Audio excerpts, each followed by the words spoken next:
Speaking of someone who's not assertive, we'll go over to the Houston side, but we got to talk about Russell Westbrook and his struggles. Last night, Westbrook had 10 points and 13 rebounds, but he shot 4 of 15 and committed 7 turnovers. Here's Russ after the game being brutally honest about his performance. Yeah, I don't know. Right now I'm just running around. So I got to look at film and figure out how to be effective. Some is my fault, some are missed calls, but it's on me. I don't point fingers at nobody else in my own game. I own my mistakes, I own what I do, and that's that.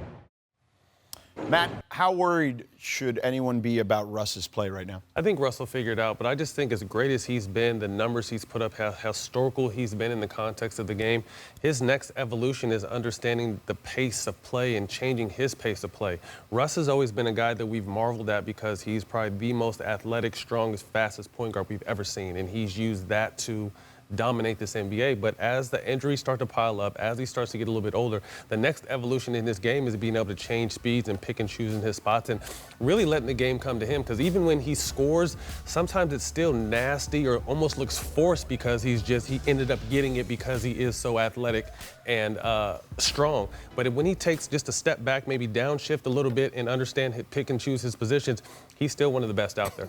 Yeah, I think he just has to go back to understanding who he is. Because when I watched these last 2 games, he settled. He shot too many threes. When Westbrook was dominating middle of the season, he stopped shooting the three. He was going to the basket. He was like, right here. He was open. Take a couple dribbles and go to your mid-range or try to attack the basket. That's when he's at his best. So he has to understand who he is. I'm not concerned about his shooting because that comes and goes. But he has to not be sloppy with the ball. Yes. If he just has 2 turnovers last night, I truly believe Houston Rockets win. Yeah.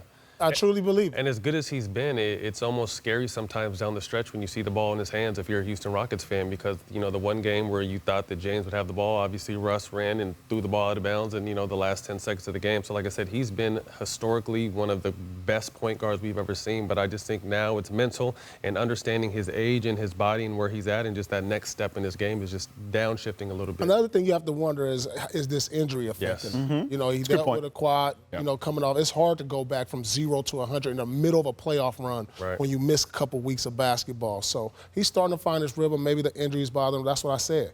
Pick his spots, but he can control his turnover. Absolutely. A lot of them are unforced turnovers. Right. So if he can do that, I think the Houston Rockets have a chance. I mean, look, he does have to develop the old man game, right? Everybody gets that point in their career for sure. But, Paul, to your point, in January and February, he toned down the three-point shooting, and he was shooting only about 2 a game. He was shooting way more than that before that. But look at yesterday, as the Lakers basically aren't even guarding him. There's nowhere near anyone near him in that situation. There's a reason. No one even close to him. Like they want, and it's almost similar to what Miami is doing with Giannis. It's fool's gold. You want him to maybe make 2, 3, or 4 because that means he's going to take 10, 12, or 13 of them. You know what I mean? So Russ has to find his spots, like Paul said, one of the best mid-range shooters in the game.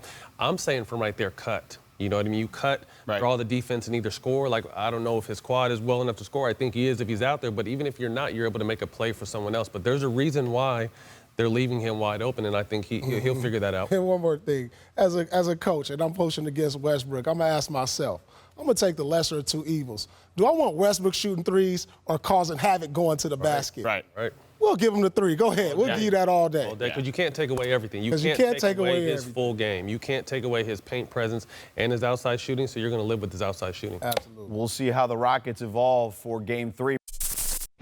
Thanks for watching ESPN on YouTube. For live streaming sports and premium content, subscribe to ESPN+.